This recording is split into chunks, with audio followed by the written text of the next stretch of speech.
Welcome back, everyone. Today, we're unpacking a major disruption in international commerce that's shaking up the global economy. For decades, the United States stood at the center of global trade. But bold moves from China, Canada, and Mexico have dramatically altered the landscape. Who's really winning this economic power struggle? And how will it affect consumers and businesses worldwide? Let's get into it. The global chain reaction. Let's begin by examining how the rest of the world responded to Washington's recent actions. Canada, Mexico, and China didn't just react, they adapted and retaliated in ways that reshaped global economic networks. From Tokyo to Brussels, countries are realigning partnerships, hedging risks, and reconsidering their reliance on American markets. Nations in the Asia-Pacific and European Union, wary of Washington's volatile tariff policy, have begun strengthening their ties with China. The Comprehensive and Progressive Agreement for Trans-Pacific Partnership, previously abandoned by the US, has gained new momentum. Even countries traditionally aligned with the United States, like Vietnam and Japan, are rebalancing their alliances to shield themselves from economic fallout. What we're seeing is a shift away from US-led globalization toward a multipolar trade system. America's gamble on tariffs. So how did this all start?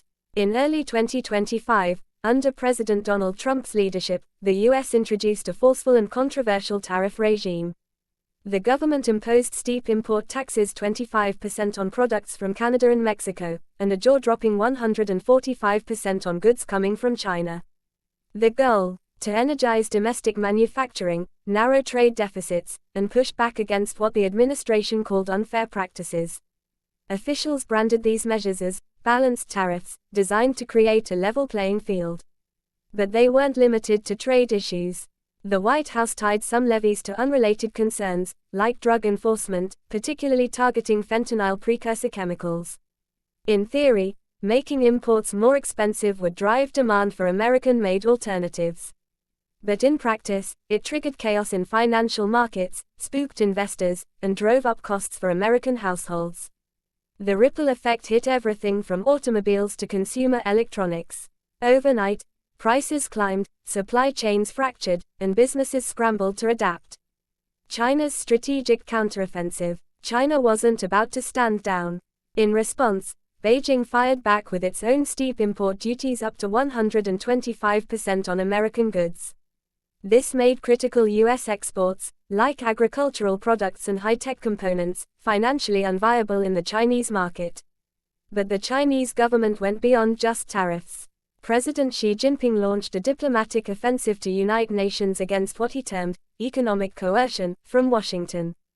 Chinese officials actively courted the EU, Japan, and Southeast Asian nations, promising market incentives while warning of economic penalties for siding with the US. State-run Chinese media invoked strong nationalist messaging, citing wartime resilience and Mao-era slogans to reinforce public support. Beijing's centralized governance allows it to cushion its industries through subsidies and state planning, giving it more time and endurance than the market-driven US system. Canada and Mexico shift gears. Meanwhile, Washington's neighbors executed a more nuanced form of resistance. Canada and Mexico, both members of the US-Mexico-Canada Agreement, refused to back down. But rather than retaliate in kind, they turned outward, seeking broader trade relationships to reduce reliance on the US. Canada's Prime Minister, Mark Carney, announced the end of the traditional US-Canada partnership model, which had been built on decades of close commercial and defense ties. Instead, Ottawa intensified engagement with Europe and Asian economies, positioning Canada as a new leader in global commerce. Mexico, under President Claudia Sheinbaum, adopted a smart mix of legal maneuvering and diversification. Sheinbaum focused on keeping Mexico's key exports, especially in auto and electronics, compliant with USMCA rules, shielding them from additional tariffs. At the same time, Mexico ramped up outreach to new trade partners in Europe and Asia. Both nations strategically utilized USMCA's rules of origin to protect critical sectors, making it legally difficult for Washington to impose further duties without violating the agreement. Local enterprises also stepped up, adjusting to serve internal markets and innovating around trade barriers. The domestic fallout in the US. At home, Americans are feeling the brunt. Prices on everything from gadgets to garments have soared, especially for Chinese-made goods. Companies like Apple and Nvidia have secured short-term waivers, but most businesses haven't been as fortunate. Retailers are struggling to maintain inventory, and consumers are bearing the cost. With Canadian and Mexican exports increasingly diverted elsewhere, American supply chains are cracking under pressure.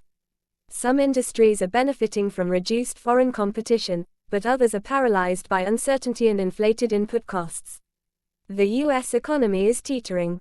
Despite Trump's decision to temporarily suspend some tariffs, excluding those on China, for 90 days to allow room for negotiation, progress has been slow.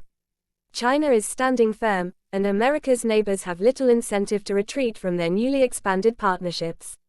Where does this lead? The United States now finds itself at a critical juncture. Its tariff-first approach has backfired in key areas, damaging alliances, inflating prices, and empowering strategic competitors. Meanwhile, nations like China, Canada, and Mexico are seizing the opportunity to rewrite the global trade playbook. What comes next could reshape the 21st century economy. Will the US adapt its strategy and rebuild partnerships? Or will the world splinter into competing trade blocs with the US increasingly on the sidelines? Let us know what you think. Have Canada, Mexico, and China outmaneuvered the United States? Or is this just a temporary setback in a much larger economic chess game? Drop your comments below, hit like, and don't forget to subscribe for more deep dives into the world's most pressing global issues. Until next time, stay informed, and stay curious.